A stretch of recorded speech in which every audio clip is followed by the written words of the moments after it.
7 দিনের আমি একটা চ্যালেঞ্জ নিয়েছিলাম যে আমি 7 দিন টানা ব্লগ দেবো। তো 7 দিন তো আমি পেরেছি, বাট আমি এটাকে ভাবছি 30 দিনে নিয়ে যাবো। বলে তো দিলাম যে 30 দিনের ব্লগ বানাবো, বাট আমি যা অলস সেটা করা কি পসিবল হবে? পারি কিনা 30 দিন টানা ব্লগ দিতে। তো নবান্নের দিন আমাদের বাড়িতে দুপুরবেলায় প্রচুর কিছু রান্নাবান্না হয়। তো সেটারই জোগাড়জান্তি চলছে। প্রথমত আমি আর দিদি তো সবজি কাটছিলাম। তারপরে আবার রুহি আমাদেরকে হেল্প করছে। তো দেখতে পাচ্ছ কি সুন্দর করে বেগুন ভাজাগুলো কাটছিল।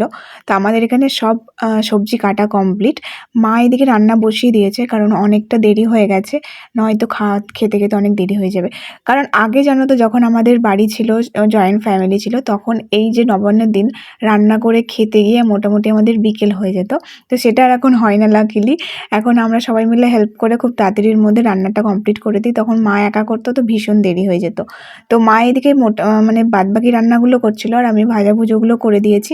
প্রতিবার দিদি করে, বাট এবার বছর যেহেতু আমি বাড়িতে আছি, সেজন্য আমি হেল্প করে দিলাম। আর এই নবান্নের দিন আমরা সবাই মিলে না কলা পাতায় খাবারটা খাই, খেতে বেশ আলাদাই টেস্ট লাগে। লাকিলি আমাদের আর বাড়ির আশেপাশে কলা পাতা গাছ অনেক রয়েছে, নয়তো এখন তো কলা গাছ পাওয়াই যায় না।